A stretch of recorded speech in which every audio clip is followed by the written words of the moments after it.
Hola, bienvenido a un video más de Comunidad Estoica. Te puedo asegurar que en más de una ocasión has querido renunciar en algo y que la vida cotidiana a veces te cansa. No necesitas alguna experiencia negativa para sentirte derrotado, desmotivado y cansado, pero déjame decirte que para muchas personas es algo normal. Y esto es bueno en algún punto porque quiere decir que eres un ser humano sensible, alguien que admira la naturaleza y que tiene la capacidad para entender que todo es importante. Incluso la capacidad para entender la misma vida que en ocasiones nosotros mismos podemos hacer muy compleja.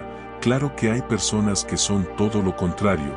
La diversidad es buena porque nos marca la pauta para saber dónde estamos parados, pero si tú eres un ser humano que reflexiona o piensa mucho cada paso que das, no te sientas mal, trabaja desde tu posición.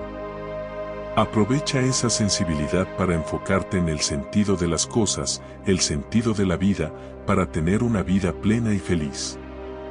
Dentro de estas reflexiones hay una serie de preguntas que nos podríamos hacer como, por ejemplo, ¿cuál es el sentido de la vida? ¿Cuál es el camino absoluto que tengo que seguir? Con estas dos preguntas podríamos estar aquí hablando horas y horas.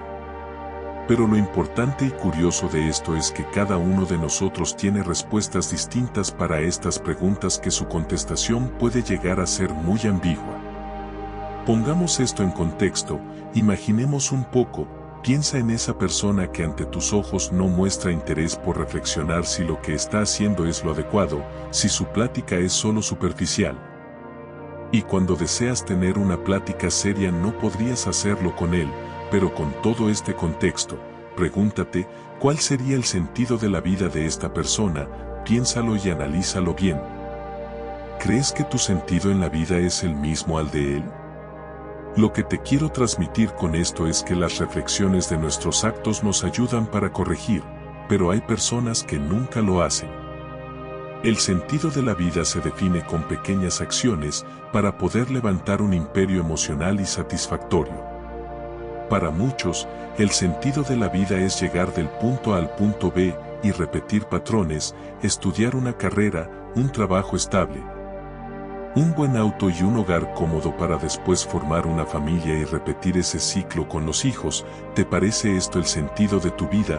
Podríamos decir que ese es el modelo ideal para llevarlo a la práctica, pero donde está la magia es en esos pequeños detalles, pequeñas decisiones que nos llevarán al segundo escalón, ese enfoque y ese equilibrio en todo lo que nos rodea. He visto a muchos tener buenos planes, buenos proyectos, pero toman malas decisiones que más allá de acercarlos a ese plan nos aleja.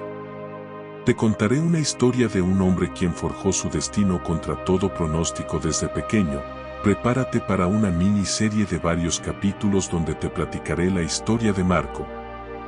Estoy seguro que después de ver estos capítulos te quedará más claro cómo cobra sentido la vida, el propósito de cada uno de nosotros y cómo, con pequeños detalles pero a tiempo puedes guiar tu camino a ese objetivo por el que te has decidido. Suscríbete para seguir esta historia y te sirva de ejemplo si aún no descifras cómo lograr esa paz y ese equilibrio en todas nuestras actividades, familia, trabajo y amigos. Marco era el menor de sus hermanos, nacido en una familia humilde en un pueblo a las orillas de la ciudad con una familia numerosa. Él era el más chico de 8 hermanos. Marco desde pequeño siempre fue diferente al resto de sus hermanos, incluso de sus amigos que visitaban y rodeaban el seno familiar. Sin embargo, él hacía lo mismo que sus hermanos. Tal vez por la influencia que estos ejercían en él, al verlos como figuras de autoridad por ser más grandes, conforme pasaron los años, a la edad de 10 años, Marco empezó a destacar en actividades de esfuerzo físico, en distintos tipos de deportes. A esta edad él ya demostraba ser más concentrado en sus actividades, más ordenado y más dedicado. Con esto no digo que Marco era un niño superdotado y de esto se trata, no necesitas serlo para que te vaya bien en la vida, la disciplina siempre vence. Conforme pasaron los próximos años, a la edad de 13 años, Marco era un poco aislado al resto de sus hermanos. Mientras ellos le satisfacía hacer otras actividades, Marco se aislaba. Practicaba y experimentaba otras actividades artísticas. Empezó a meterse al mundo de la música, el instrumento era la guitarra, le fascinaba, por su padre quien ya tenía dominio sobre este instrumento. A pesar de haber crecido en un pueblo y estar rodeados de hermanos más grandes quienes por obvias razones tenían costumbres y gustos más apegados a sus orígenes, Marco le llamaba la atención otro tipo de costumbres, otro tipo de cultura. No fue un profesional ni tampoco se desvivía por la música, pero con esto Marco nos estaba dejando en claro que poseía desde pequeño una facilidad para aprender, entender y sentir cosas distintas al resto de sus hermanos. Su padre, quien siempre lo apoyó en todo, le obsequió una guitarra la cual Marco nunca la soltaba, siempre la estaba usando. Después de un tiempo y de aprender un poco de manera autónoma, Marco decidió inclinarse ahora por el arte, el dibujo, algo que siempre le llamó la atención. Tal vez estas inclinaciones venían de familia.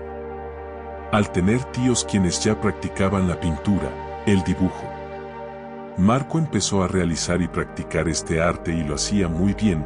Llenó un libro de dibujos de sus personajes favoritos y algún paisaje. En muchos de los casos, cuando no entiendes de dónde vienen tal vez algunos pensamientos, algunos deseos, recuerda que también estamos muy cargados genéticamente a nuestra familia. Y es ahí donde se pueden iniciar y despertar ciertos gustos. Espera el segundo capítulo de esta historia y, lo más importante, cómo termina. Sigue la secuencia.